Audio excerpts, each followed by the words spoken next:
malamig na, tapos mamaya sobrang init. Talaga namang parang nilalaro ang panahon. Marami pong nagkakasakit, pero salamat po dahil may Diyos tayo na nagpapagaling sa bawat isa. Ang active.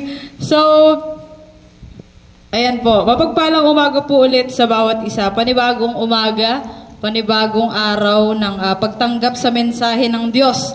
Handa na po ba tayong kumain? Nakakain na nga yung mga nasa likod eh. Nakakain na, pero okay lang yan.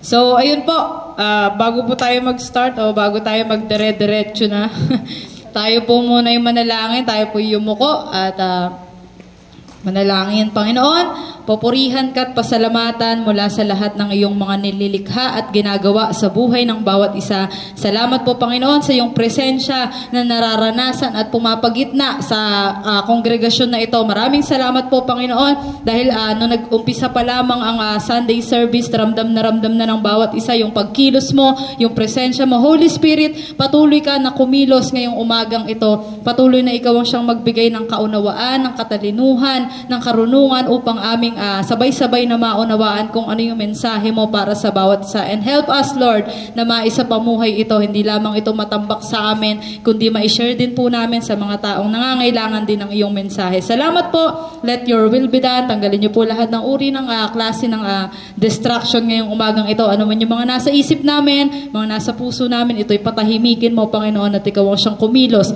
sa lahat ng bagay nito. Maraming salamat po in Jesus' name. Amen. So, ayan ho, recall lang po tayo sa naging mensahe ng Panginoon last week. Ayan, commercial po. Ayan, last week na kanyang ipinadaan sa ating kapatiran na si Karil. Ang Tagalog doon, Tagalog yan.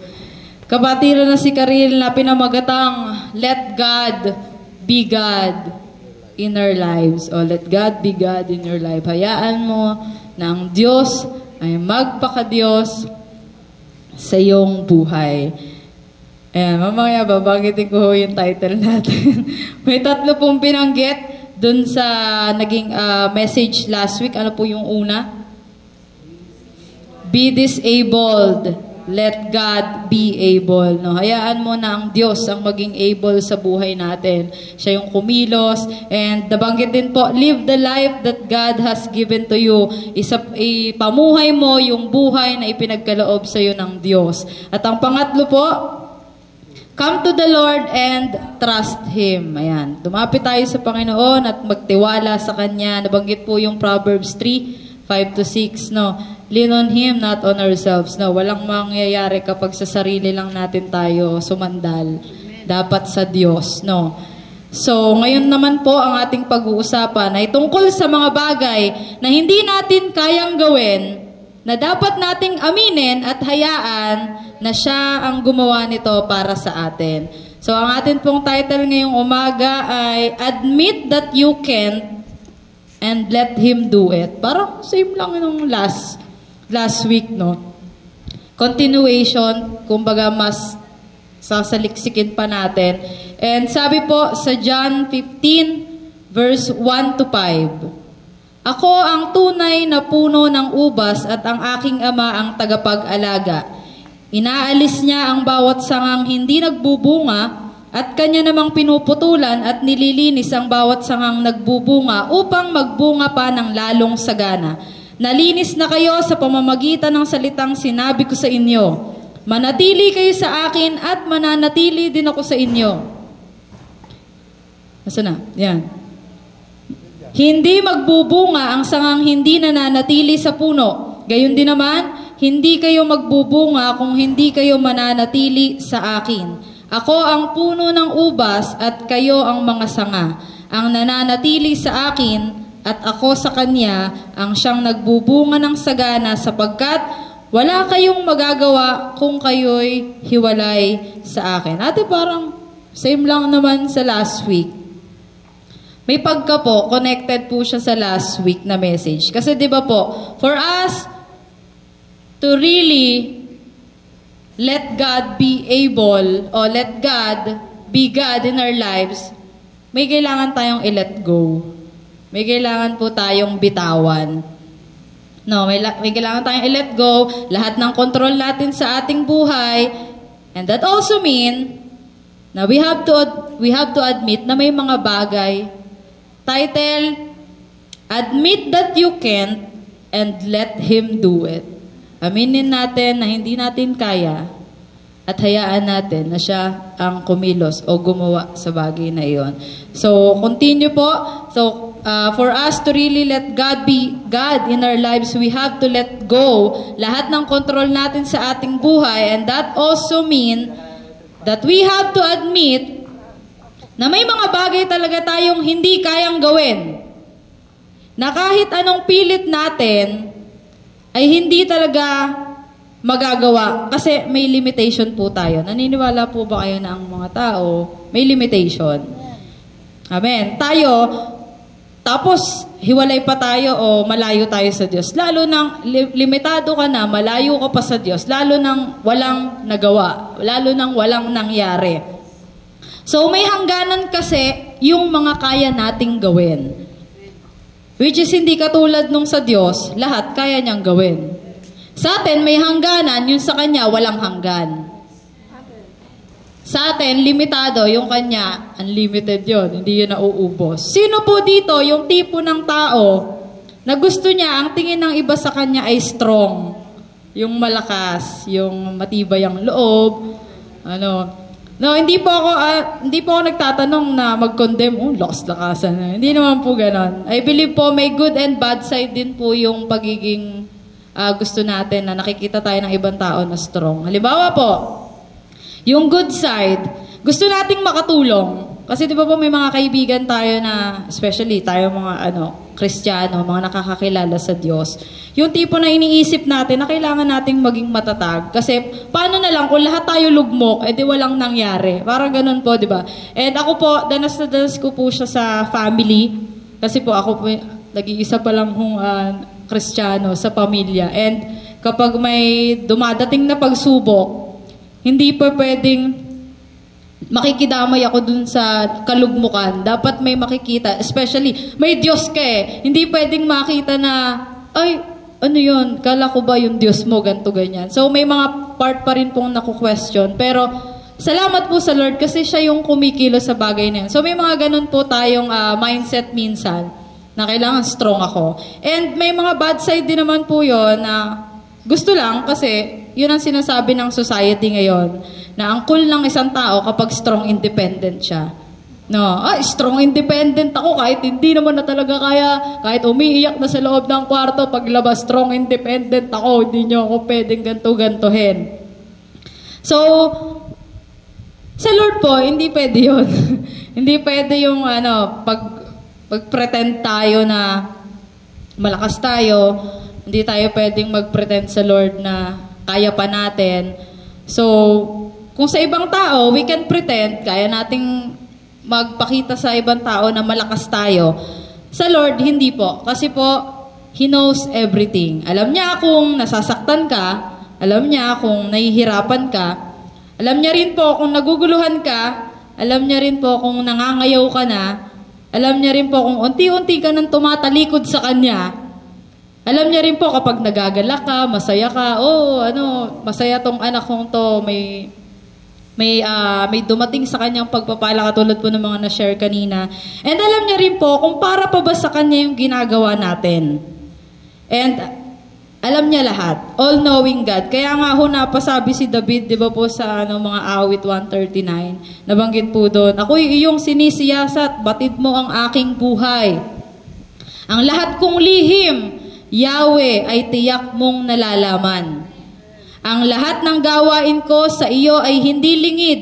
Kahit ikaw ay malayo, batid mo ang aking isip. Ako'y iyong nakikita, gumagawa o hindi man. Ang lahat ng gawain ko ay pawang iyong nalalaman. Di pa ako umiimik. Yaong aking sasabihi, alam mo nang lahat iyon. Lahat ay di malilihim.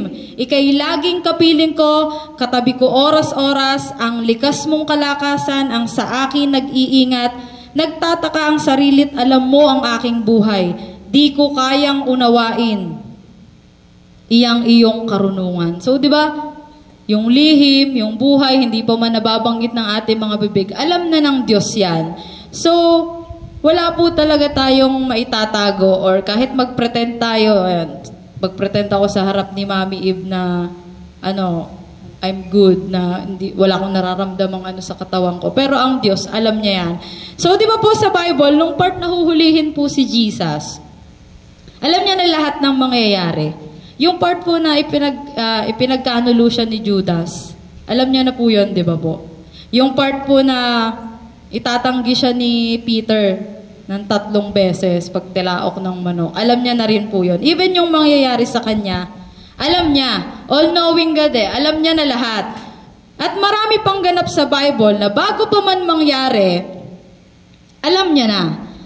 So, dun po sa part na yon, hindi po ba kayo nagtataka na kung alam na ng Diyos lahat ng mangyayari at that time, sa panahon po ngayon, it means alam niya na rin po lahat ng mangyayari at nangyayari at this time, sa panahon po ngayon. Alam niya na rin po. So kung alam natin na alam na ng Diyos lahat-lahat, ang tanong ko po, sino ka? Again po, kung alam na natin lahat-lahat, kung alam na ng Diyos lahat-lahat ng nangyayari, ng mangyayari, o mangyayari pa lang, ang tanong ko po, sino ka? Parang ang layo naman ang tanong mo doon, ate. Actually po, hindi. Again, kung alam na natin, o kung alam na ng Diyos lahat-lahat, bakit hanggang ngayon pinagpapatuloy natin yung gawain na hindi nakakapagbigay glory sa Kanya? Papaliwanag ko pa po ng another example. Sa magkaibigan, yung totally close na. May mga kaibigan po tayong mga totally close na yun. Talaga di mo mapaghihiwalay, nakapulupot na yan. Yung napagkakatiwalaan na sa lahat ng bagay. Ultimo, sikreto o pera. Yan yung mga bagay na mahirap ipagkatiwala. Sikreto tsaka pera.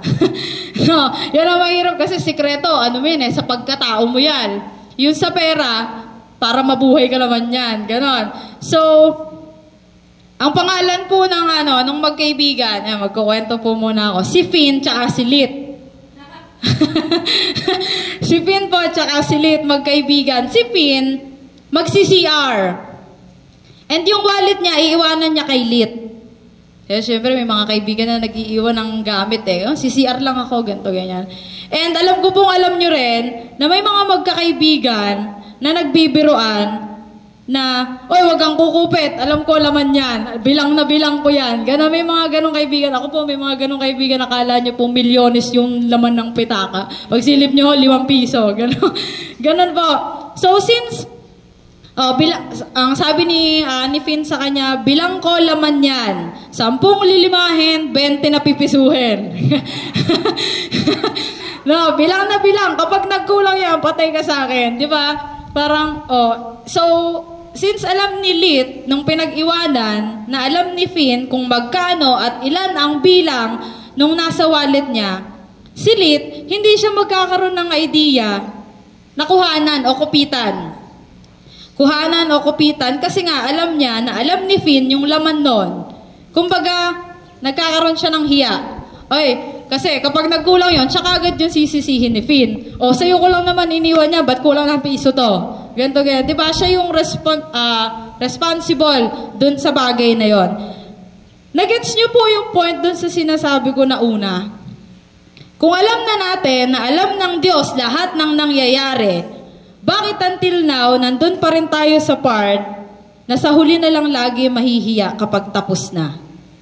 Kapag nagawa na. Di ba kapag nagkakasala po tayo, may mga taong gano'n kapag nagkakasala, ba't hindi ka lumalapit sa Diyos? Nahihiya kasi ako, makasalanan ako.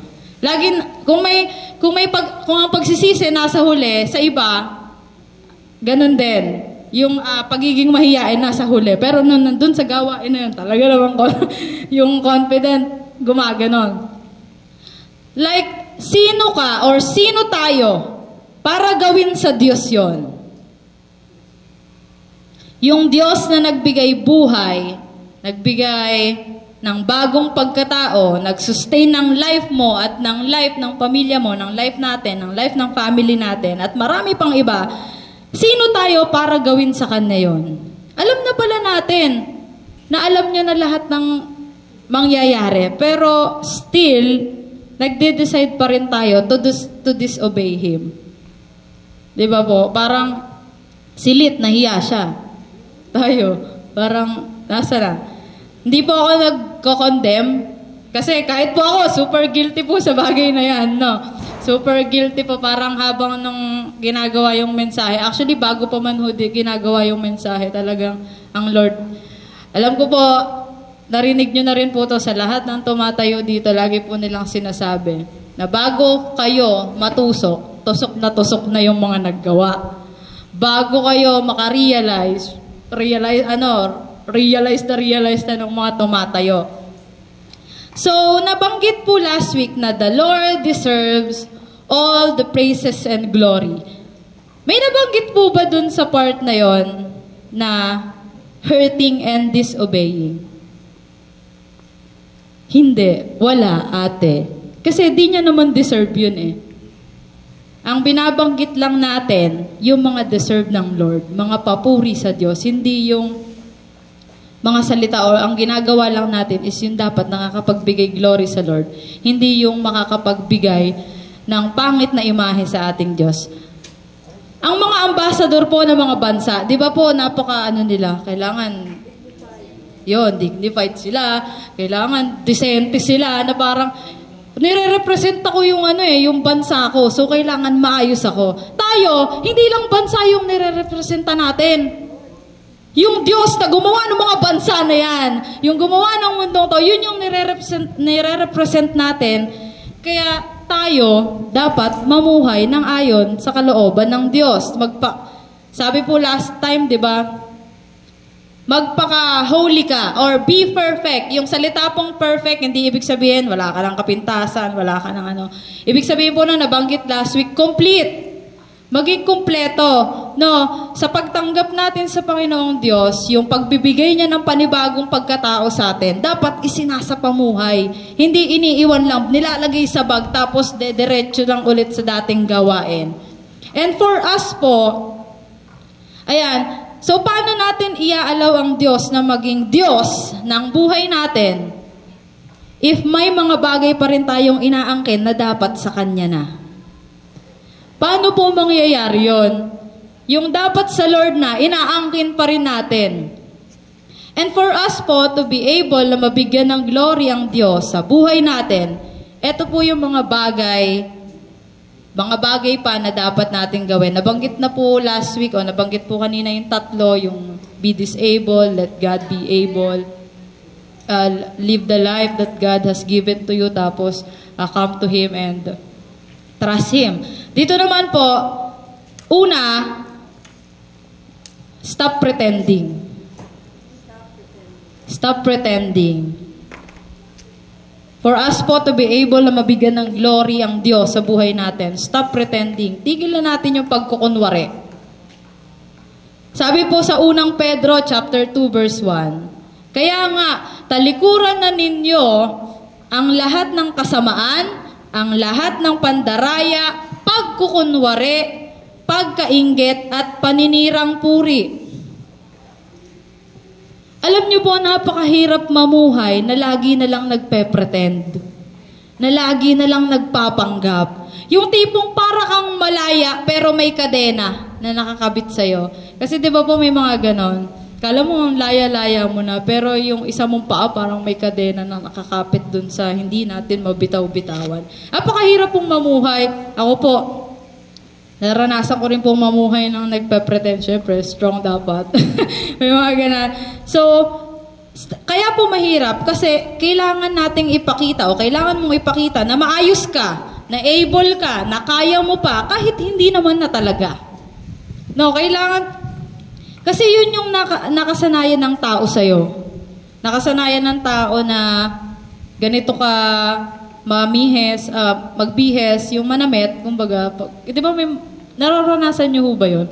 Magbihis ka lang na maganda sa daming pera, daming pambili Parang, Uy nga, ngayon nga lang ako nakabili, napansin mo pa. So parang mahihirapan ka na to show kung sino ka talaga. Kasi hindi lang sila yung nasanay na ganun ka. Ikaw din, nasanay ka na ganun ka. Nagigets niyo po? Nagigets niyo po yung sinasabi. So, parang mahihirapan ka na to show, o parang mahihirapan ka nang ipakita kung sino ka talaga kasi may na-build ng ibang pagkatao. May na-build ng ibang identity. Kalimitan po, so parang, kalimitan po sa mga taong nagpe-pretend, takot sila ma-reject. Takot sila na mapahiya. Takot sila na mapag-iwanan or maiwan. Again, kalimitan po sa mga taong sa mga taong nagpe-pretend, sila yung mga takot ma-reject. Sila yung mga takot mapahiya. Sila yung mga takot maiwan. Actually po, may kwento lang po ako sa inyo. Ayan, share ko lang din po sa inyo ang aking inaaral. Psych student, inaaral po namin siya sa subject. And alam niyo po ba, na ang utak ng isang tao, may kakayanan makapag-produce ng napakaraming alter. Yung mga ibang pagkatao. Alter ego. Yan, alter ego. Yung ibang pagkatao, ibang identity. Ang maximum po na kayang i-produce, grabe pong, science po ito, pero naniniwala po tayo na ang science, gawa din ng Diyos. So, napakagaling ng Diyos sa bagay na to. Ang maximum po na kayang i-produce na identity ng mind natin is 100. 100 identity po. And wala pa naman pong record na may 100 identity. Kalimitan po ang alam natin, dalawa. Dalawa lang. No, yung Rodora X, yan. Kalala nyo po yan. Yung mapalabas na yan. Yun po yung may alter ego siya. So, si Rodora, pero meron pong mga case na 15 identity, isang tao po yon, 15 identity. And may mga tao po tayong nakakasama na may ganun po. Isipin nyo po, isang tao, 100 identity. Napakahirap po nun.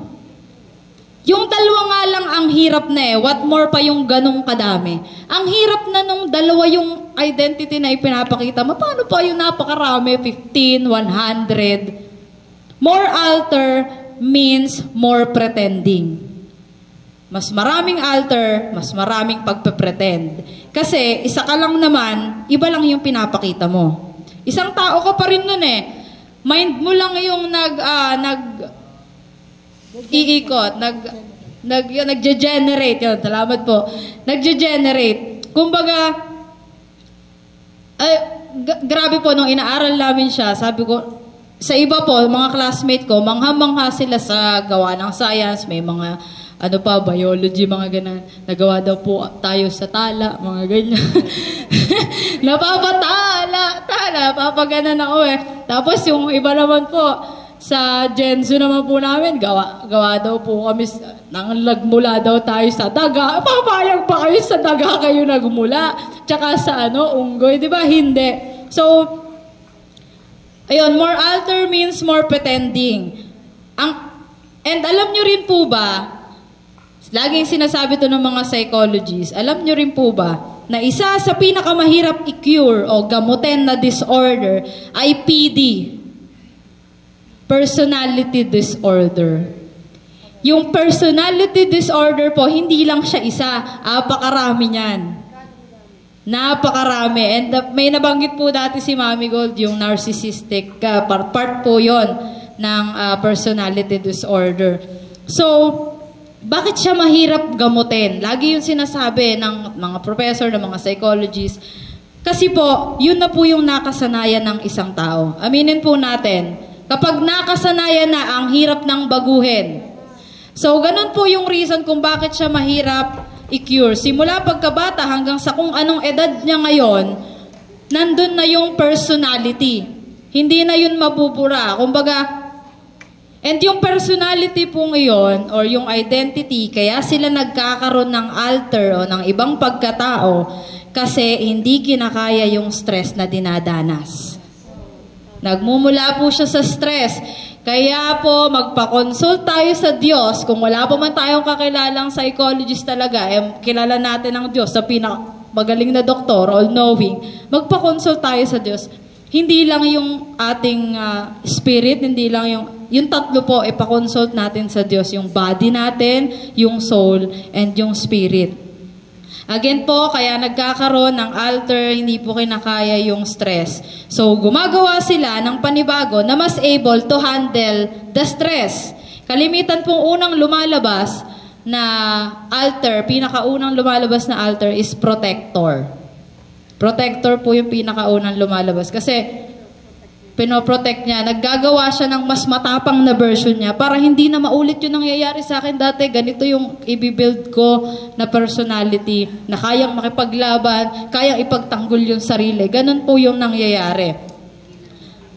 Amazing po, no? Napaka-amazing niya. Pero sobrang concerning din po yun. Kasi po, binuksan din po yung mind namin or sinashare ko po sa inyo na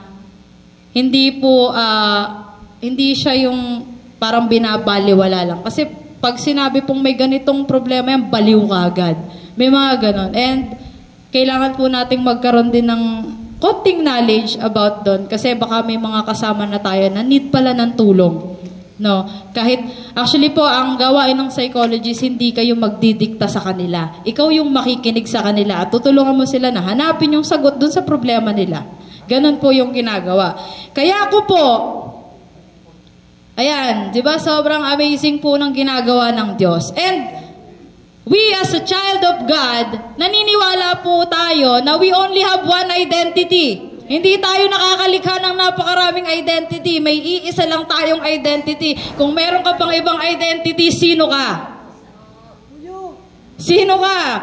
Tanong mo yan sa sarili mo pag parang kakaiba na yung inaakto mo. Kasi tayo po, may conscious mind tayo na alam natin kapag hindi na tayo to, parang hindi na ako to parang iba na yung kinikilos ko, hindi na. So, binigyan po tayo ng Lord ng ganong klaseng karunungan to distinguish din, to alamin kung tayo pa ba to or hindi na.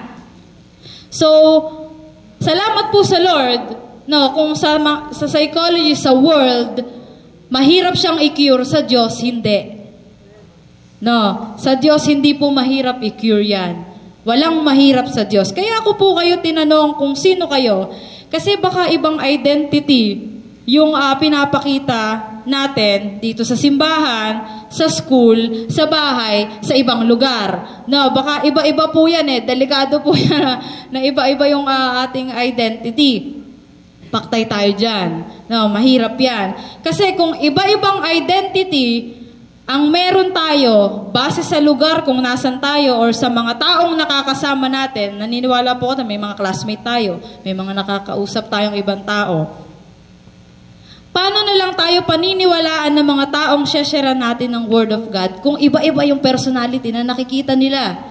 Ang alam nila, iisa lang yung Diyos nyo. Bakit ganito ka? Sabi mo, ganito yung mga sinasabi ng Diyos. Tapos maya-maya, eto na yung sinasabi mo. Kailangan nating magkaroon ng deep knowledge sa salita ng Diyos para hindi tayo ma-deceive. Hindi tayo maloko. Sa panahon po ngayon, ang dali ng makadeceive. Napakadali ng makadeceive. So, kung yun po, kung sa panahon pa naman natin ngayon, ang mga tao ay sobra na, over pa sa thinking. Kaya nga po, kailangan nating itigil na yung pagpe-pretend. This is why we have to stop pretending. And simulan po nating ipakita kung sino yung Diyos na nag-isa sa atin. No.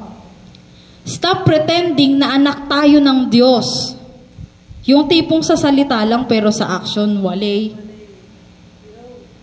Maging ganap na tayong masunuring anak ng Diyos gaya po ng nabanggit ng ating Mommy God last week. Hindi lang tayo basta anak ng Diyos. Dapat masunuring anak ng Diyos. Huwag po natin kalimutan yung pagiging masunurin.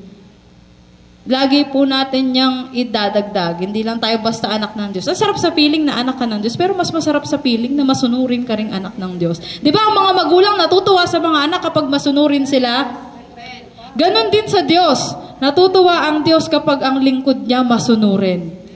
And lahat po ng inaasam natin, magpo-flow na lang yan, ang hindi mo inaasahan. Ayun na pala yun. So, ayan, maging ganap tayo, maging firm na tayo sa kung sino tayo. Maging firm na tayo na kung sino tayo sa church, ganun din tayo sa bahay, ganun din tayo sa school, at sa mga taong nakakasalamuhan natin. One body, one spirit, one God. Kapag kung sa church, nangungupo ka, dapat sa bahay ganun din. Dapat sa school ganun din. Kahit sa mga matatandang nakakausap natin dyan, dapat ganun din. Kasi ako po, inaamin ko po, guilty po ako dyan. Kasi mga youth, lumaki po ako na talagang walang build ng pangungupo at opo. Ayun po, lumaki po talaga ako nung kaya kung makipag-usap po ako sa pamilya ko, talagang tropa-tropa. Tapos, ang nakakaano nga po doon, ang lalayo po ng agwat namin magkakapatid. Yung panganay po, ang agwat sa akin, 20. 17 po yung pangalawa, 10 po yung pangatlo. So, parang sa akin, ang kapal mo ako, hindi mangupo at opo sa kanila, hindi gumalang sa kanila. And ganun din po sa parents ko. Tapos, nakapag-church po ako, nangungupo ako kay Mami Gold, nagmamano pa ako na hindi ko ginagawa. So, doon ko na-realize, ang dami kong beses na nag-pretend. And sabi po ng Lord, sinabi po, for us to really let God be God in our lives, kailangan nating mag-stop sa pagpe-pretend. One body, one spirit, one God. Una po, stop pretending. Pangalawa na po tayo. Admit that you really can't. Admit mo na hindi mo talaga kaya. No. Wag mo nang ipilit. Wag na nating ipilit. Nandun na tayo sa part na yes, may pinagkaloob ang Diyos sa atin, na ability, skills, knowledge, pero hindi yun magbibigay sa atin ng guarantee na kaya na natin gawin lahat ng bagay.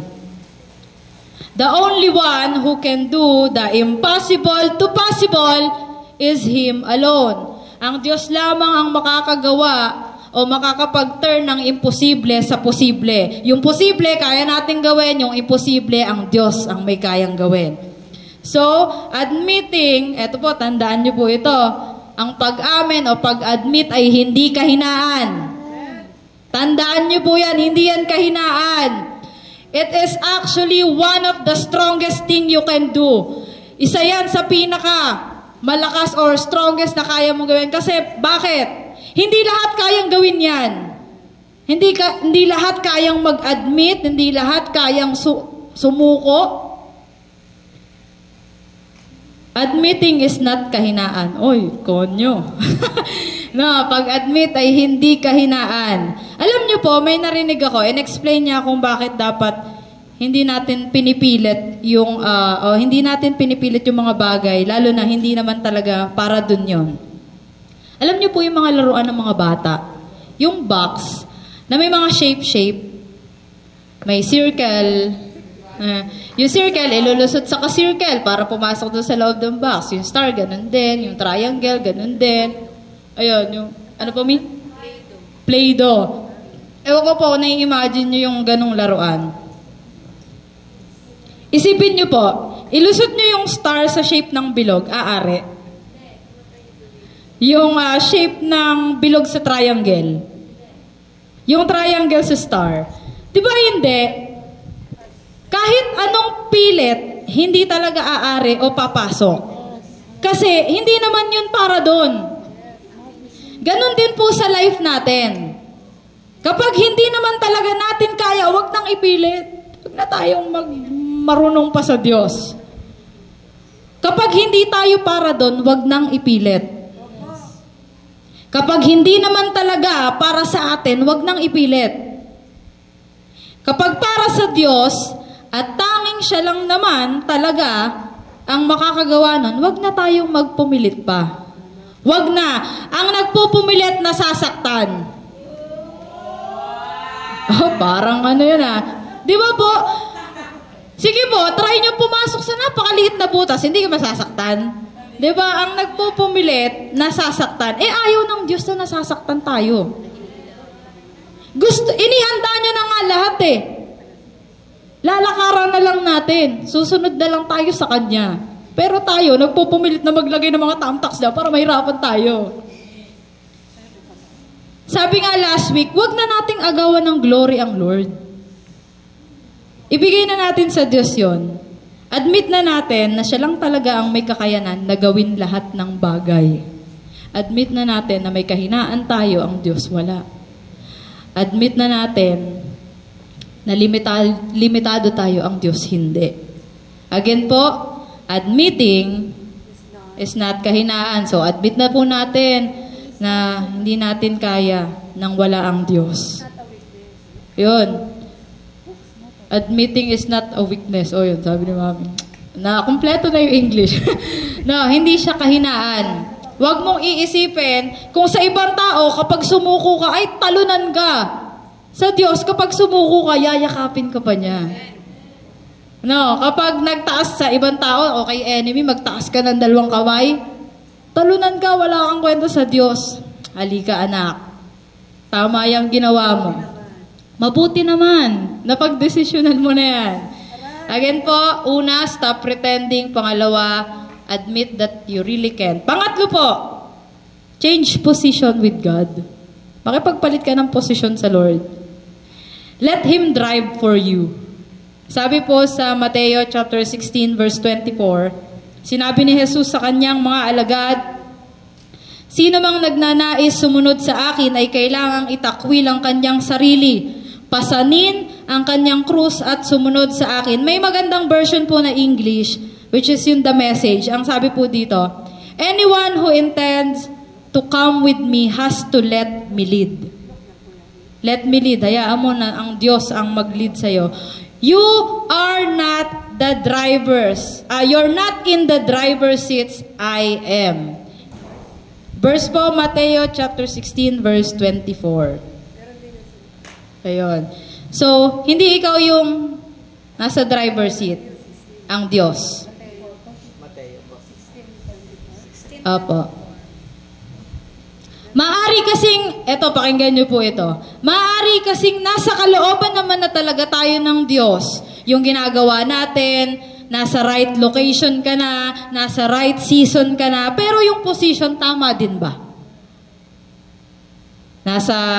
Eto na yung kalooban, eto na yon. Baka kasi sinasabi ng Lord na, anak, dito sa kabila. Pero tayo, sige pa din, dito sa kabila. Di, ito yun eh. Ito na yun eh. Ito na talaga yun. Nandun na yung word. Nandun na yung sagot sa prayer. Nandun ka na rin. Yung decision mo na lang to listen and obey ang wala. Again, nandun na yung word. Nandun na yung sagot sa prayer. Nandun na rin tayo. Ang wala na lang yung decision nating makinig at sumunod sa Diyos. Let Him do it for you. Hayaan mo ang Diyos sa bagay na yon. Hayaan mo ang Diyos na tulungan ka. And, ito po, sasabihin ko sa inyo kapatid. Kapag hinayaan po natin ang Diyos, dumaan ka man sa matinding pagsubok, makakaasa ka na hindi ka mag-iisa. Dahil sasamahan ka niya hanggang sa makarating ka sa iyong patutunguhan na siya rin ang naghanda. Ayaw niyo po nun, pinag-drive ka na, passenger princess at prince ka na.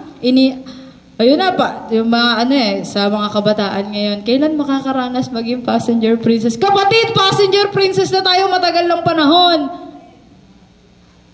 Ang tanong, passenger princess o ikaw ang driver? Hindi, Lord, puprotektahan kita. Ako magdadrive dito, puprotektahan kita.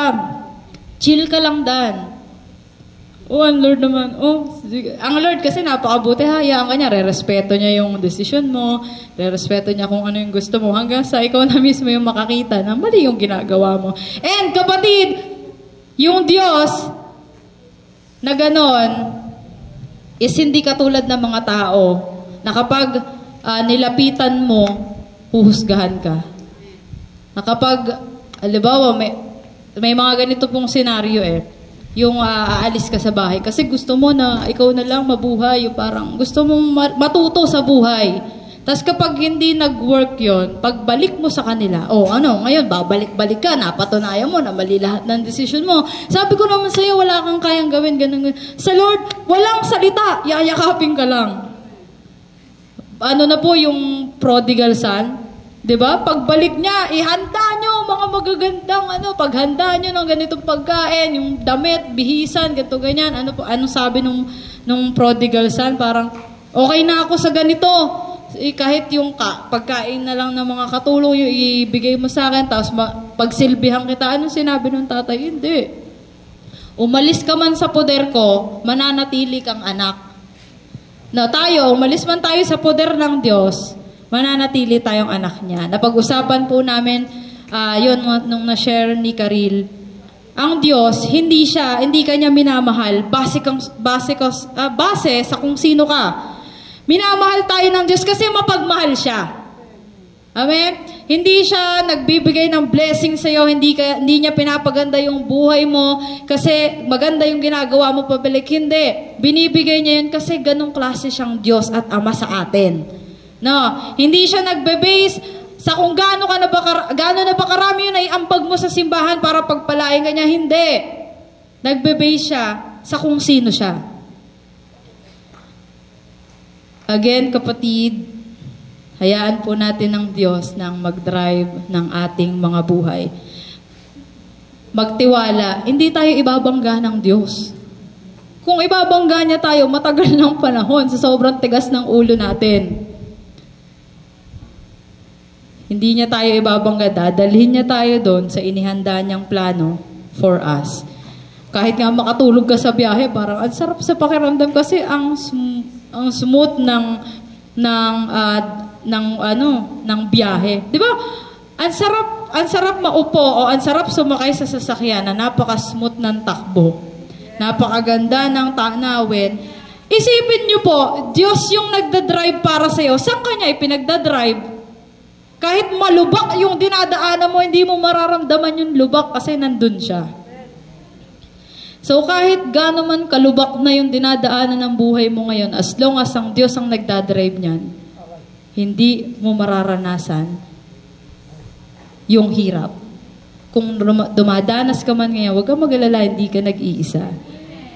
Hindi tayo nag-iisa. Kailangan lang po natin na magpakatotoo sa Diyos na kung malayo tayo sa Kanya, ay wala talaga tayong magagawa. Meron man, pero yung tunay na kapayapaan at kagalakan, wala. May kaya tayong gawin kahit wala tayo sa Diyos, kahit lumayo tayo. May mga nagagawa tayo, may mga ganun po Hindi, kaya ko naman nang wala ang Diyos sa buhay ko. Ito nga, nabubuhay nga ako Pero kapag narinig nyo po yung kwento nila o yung pinagdadaanan nila, kitang-kita nyo po na yung tunay na kapayapaan at kagalakan na hinahanap nila, hindi nila matagpuan. Kasi yung bagay na yun, sa Diyos nang nagmumula. Naalala nyo po yung preach ni Pastora Maricar? Na ang happiness, makukuha mo yan sa mga bagay. Pero ang kagalakan, sa Diyos lang yan nagmumula. So kung wala ang Diyos, wala ang tunay na kagalakan. So, kailangan lang po natin na lumapit at magpakatotoo sa Diyos. Dahil paulit-ulit na rin nating naririnig yung kakasabi ko lang din po kanina, yung peace at joy, makikita, mahahanap, mararanasan lang natin sa nag-iisang nakakapagbigay nito kundi ang ating Panginoong Jesus na tunay na nagmamahal sa iyo at sa akin. Again, kapatid, kung may magtatanong sa iyo, may tunay bang nagmamahal sa iyo? Meron. Pag tinanong kung sino, si Jesus, ang Diyos. No, hindi pwedeng natitikom tayo kapag may nagtatanong na sa atin. Kailangan firm tayo. So, the question this morning, anong desire ng heart mo po ngayon?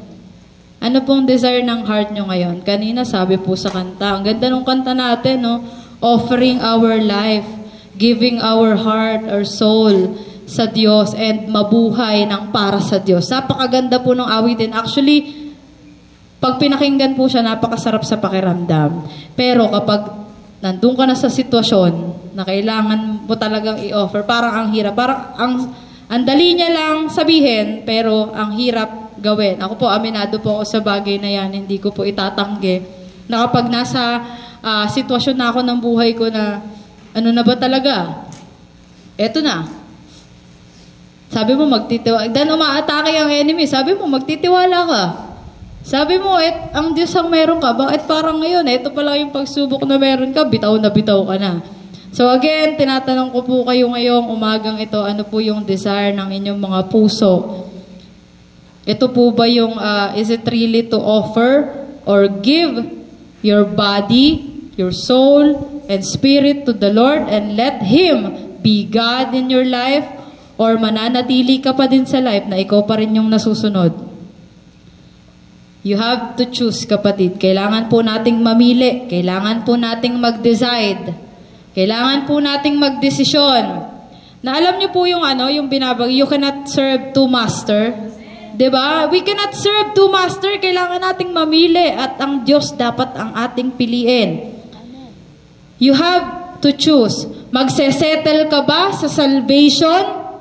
O magsesettle ka ba sa salvation lang or sa salvation na may kasamang transformation ng life? Wag lang tayo ligtas na ako. Well, wag tayo magsettle sa salvation lang. Magsettle tayo sa salvation na may kasamang transformation. Again, kung gusto mo, mas gusto ng Diyos. Nabanggit din po ito last week. Kung gusto natin, mas gusto ng Diyos. Kung gusto mo na maging maayos yung buhay mo, mas gusto ng Diyos yan para sa'yo. Kung gusto mo na maging masagana yung buhay mo, mas gusto yan ng Diyos para sa'yo. And if you think na hindi nyo po kaya, may kilala po ako na kaya. And alam ko pong kilala nyo rin siya. Kailangan lang po nating lumapit sa Kanya at i-confess ng ating bibig na, Lord, I can't. But I know you can because nothing is impossible sa'yo. Hindi ko kaya, Lord, pero kaya mo. Kaya magtitiwala ako kasi lahat ng bagay walang mahirap sa'yo. Kaya mong gawin. And ito po ang ating application mula sa mga taga-Roma, chapter 12, verse 1. Kaya nga mga kapatid, alang-alang sa masaganang habag ng Diyos sa atin, ako'y nakikiusap sa inyo, si Paul po ito. Ako'y nakikiusap sa inyo na ialay ninyo ang inyong sarili bilang isang handog na buhay, banal at kalugod-lugod sa Diyos. Ito ang karapat-dapat na pagsamba ninyo sa Diyos. Offer our life to Him, live for Him, glorify Him dahil yun ang karapat-dapat na pagsamba natin sa Diyos. Ialay natin ang ating buhay, mabuhay tayo ng para sa Kanya, at i-glorify siya sa lahat ng ating gagawin dahil yun ang karapat-dapat na pagsamba. Inaanyayahan ko po kayo ng tumayo. And ngayon pong umagang ito,